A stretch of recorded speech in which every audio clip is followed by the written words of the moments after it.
How the Grinch Stole Christmas by Dr. Seuss. Every Who down in Whoville liked Christmas a lot. But the Grinch, who lived just north of Whoville, did not. The Grinch hated Christmas, the whole Christmas season. Now please don't ask why. No one quite knows the reason. It could be his head wasn't screwed on just right. It could be, perhaps, that his shoes were too tight. But I think that the most likely reason of all may have been that his heart was 2 sizes too small. But whatever the reason, his heart or his shoes, he stood there on Christmas Eve hating the Whos, staring down from his cave with a sour, grinchy frown as the warm lighted windows below in their town.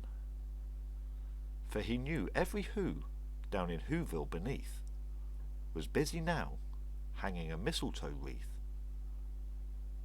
"And they're hanging their stockings," he snarled with a sneer. "Tomorrow is Christmas. It's practically here." Then he growled with his Grinch fingers nervously drumming, "I must find some way to stop Christmas from coming." For tomorrow, he knew, all the Who girls and boys would wake bright and early. They'd rush for their toys.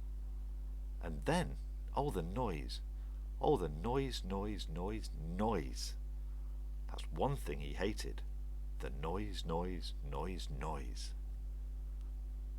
Then the Whos, young and old, would sit down to a feast, and they'd feast, and they'd feast, and they'd feast, feast, feast, feast. They would feast on Who pudding and rare Who roast beef, which was something the Grinch couldn't stand in the least. And then they'd do something he liked least of all. Every Who down in Whoville, the tall and the small, would stand close together with Christmas bells ringing. They'd stand hand in hand, and the Whos would start singing. And they'd sing, and they'd sing, and they'd sing, sing, sing, sing. And the more the Grinch thought of this Who Christmas sing, the more the Grinch thought, "I must stop this whole thing. Why, for 53 years I've put up with it now. I must stop this Christmas from coming. But how?" Then he got an idea, an awful idea. The Grinch got a wonderful, awful idea. "I know just what to do," the Grinch laughed in his throat, and he made a quick Santa Claus hat and a coat, and he chuckled and chuckled. "What a great Grinchy trick! With this coat and this hat, I look just like Saint Nick. All I need is a reindeer." The Grinch looked around, but since reindeer are scarce, there was none to be found. Did that stop the old Grinch? No, the Grinch simply said, "If I can't find a reindeer, I'll make one instead." So he called his dog Max. Then he took some red thread, and he tied a big horn on the top of his head. Then he loaded some bags and some old empty sacks on a ramshackle sleigh, and he hitched up old Max. Then the Grinch said, "Giddy up!" and the sleigh started down toward the homes where the Whos lay a snooze in their town. All their windows were dark. Quiet snow filled the air. All the Whos were all dreaming sweet dreams without care. Then he came to the first little house on the square. "This is stop number 1, the old Grinch Claus hissed, and he climbed to the roof, empty bags in his fist.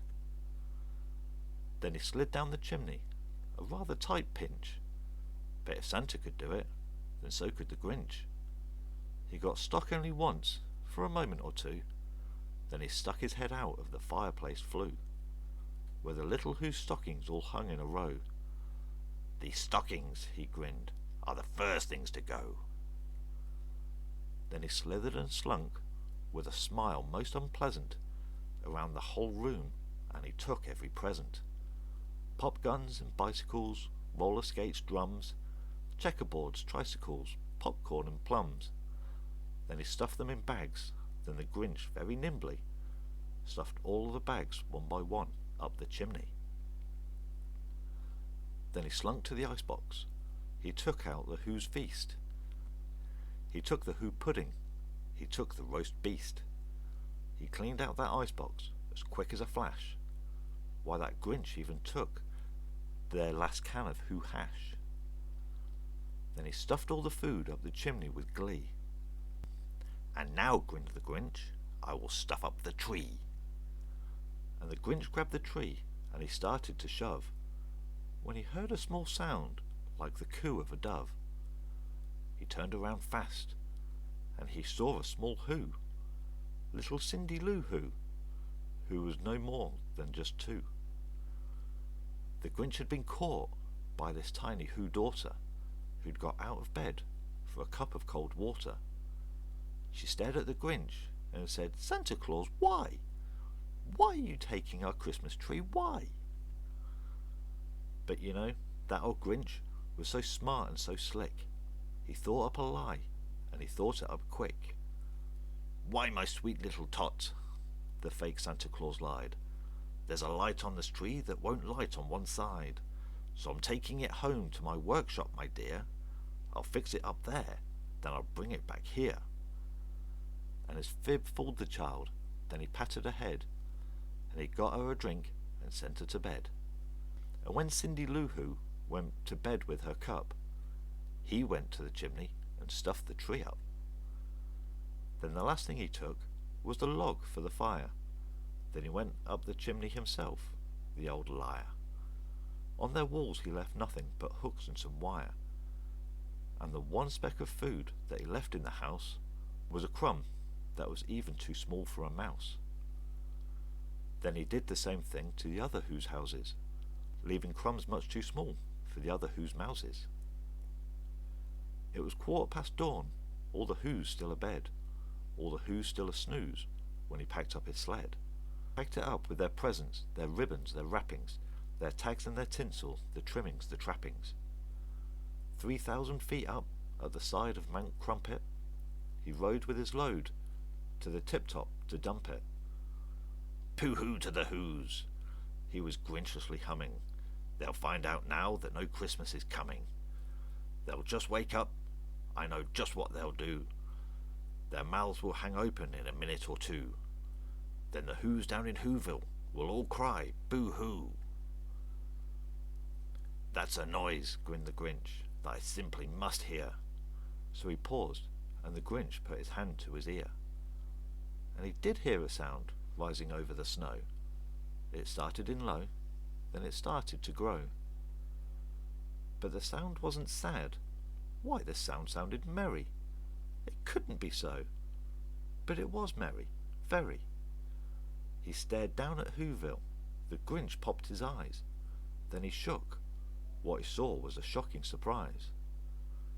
Every Who down in Whoville, the tall and the small, was singing without any presents at all. He hadn't stopped Christmas from coming. It came. Somehow or other, it came just the same. And the Grinch, with his Grinch feet ice cold in the snow, stood puzzling and puzzled. How could it be so? It came without ribbons, it came without tags, it came without packages, boxes or bags. And he puzzled 3 hours, till his puzzler was sore. Then the Grinch thought of something he hadn't before. Maybe Christmas, he thought, doesn't come from a store. Maybe Christmas, perhaps, means a little bit more. And what happened then? Well, in Whoville they say that the Grinch's small heart grew 3 sizes that day, and the minute his heart didn't feel quite so tight, he whizzed with his load through the bright morning light, and he brought back the toys and the food for the feast. And he, himself, the Grinch, carved the roast beast. The end.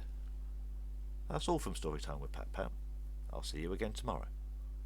Goodbye.